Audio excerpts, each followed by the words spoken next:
Assalamualaikum warahmatullahi wabarakatuh. Waalaikumsalam warahmatullahi wabarakatuh. Yang terhormat Ibu Febrianti STMI selaku dosen pengampu mata kuliah ekonomi sosial. Dan tak lupa pada teman-teman semua yang saya thank. Kami di sini dari kelompok 7 ingin mempresentasikan mengenai perubahan teknologi dalam sistem produksi dan pembangunan fungsi produksi COP12 jangka panjang. Sebelumnya perkenalkan saya Angga Batia sebagai moderator dan teman-teman saya ada Eka Berliana Putri, Seli Seradika dan Nur Anissa. Untuk yang selanjutnya materi yang pertama akan saya sampaikan. Yang pertama yaitu perubahan teknologi dalam sistem produksi. Perubahan teknologi mengandung pengertian adanya kenaikan efisiensi teknik dalam proses produksi sehingga berimplikasi pada kemampuan memproduksi teknologi baru. Yang selanjutnya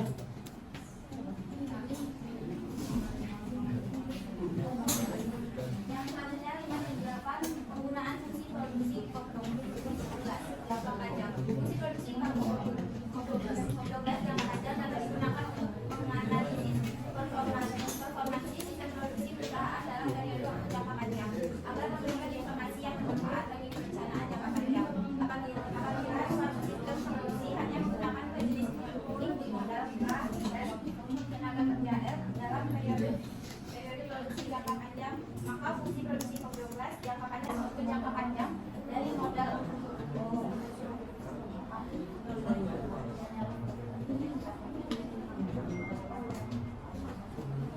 dengan produktivitas rata-rata jangka panjang dari modal A, S, A sampai dengan Q dibagi K.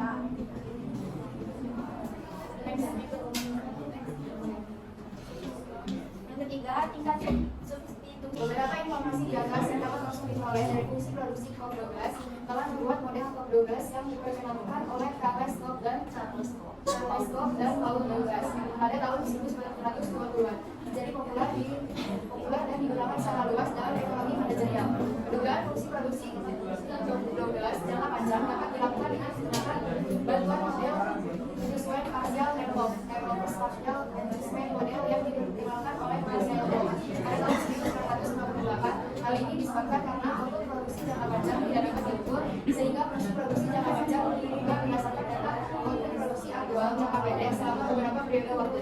Dugaan fungsi produksi COP12 jangka panjang menggunakan data aktual produksi jangka pendek berdasarkan model perumusan yaitu sebenarnya K plus alpha NKT plus beta NKT plus O itu kurang 1, di mana K baca F sama dengan R dari P kurang R kurang P 2 R sama dengan kurang R berarti T 2 N kurang A.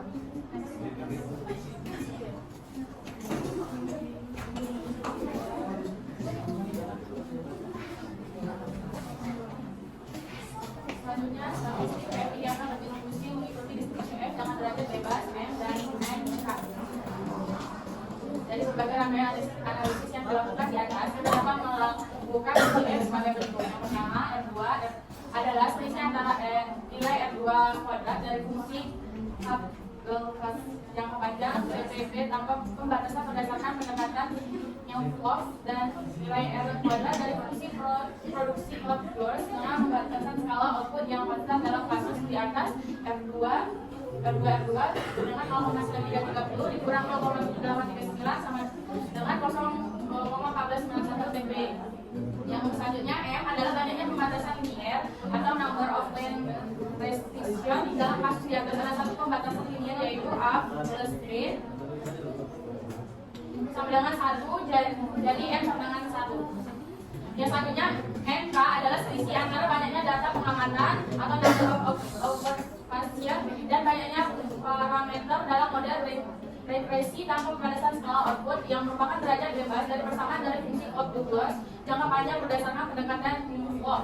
Dalam kasus di atas, N sama dengan 14 dan K sama dengan 4 sehingga NK sama dengan 10. Dan nomor 4, dengan demikian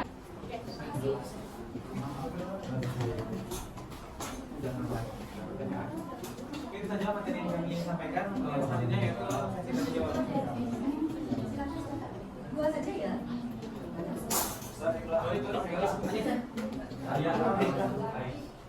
bagaimana pengaruh perubahan teknologi dalam sistem produksi.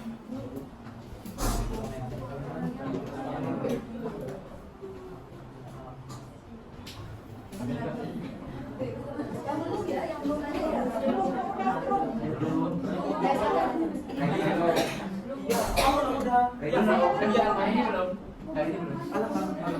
Kenapa fungsi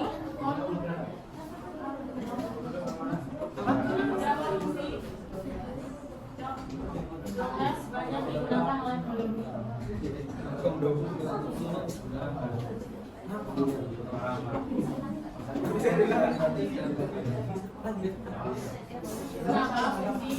Douglas banyak digunakan oleh peneliti? Karena kompromi sesuai dengan produksi jangka panjang yang akan menggunakan biaya modal dan tenaga kerja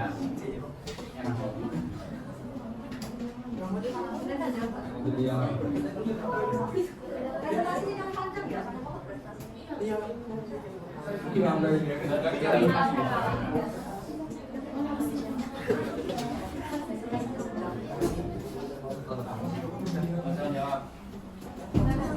Oke, pertanyaan dari Anis akan saya jawab. Pertanyaannya, bagaimana pengaruh perubahan teknologi dalam sistem produksi? Perubahan teknologi dalam sistem produksi dapat mempengaruhi produktivitas dan efisiensi produksi dalam era industri 4.0. Teknologi digital dan fisik digabungkan untuk menciptakan operasi responsif yang saling terhubung.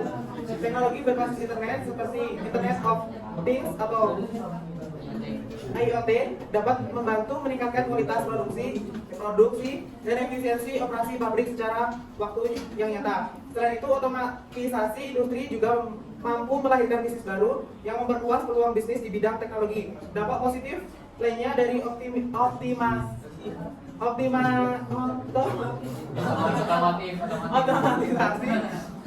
industri adalah pemilik industri tidak perlu mengeluarkan modal yang banyak lagi. Namun dampak positif dari otomatisasi industri juga harus diimbangi dengan langkah-langkah yang bijak dalam mengatasi dampak negatifnya, seperti pengangguran dan keamanan data. Oleh karena itu, pemilik industri perlu mempertimbangkan dengan matang sebelum menerapkan teknologi otomasi dan IoT dalam operasi pabrik mereka. Menanis?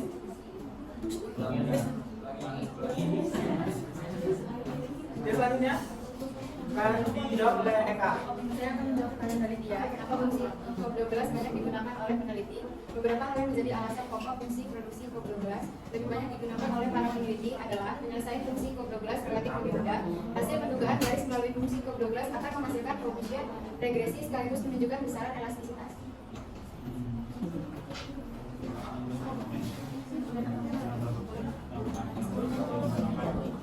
Oke, itu saja presentasi dari kami. Kami akhiri. Assalamualaikum warahmatullahi wabarakatuh.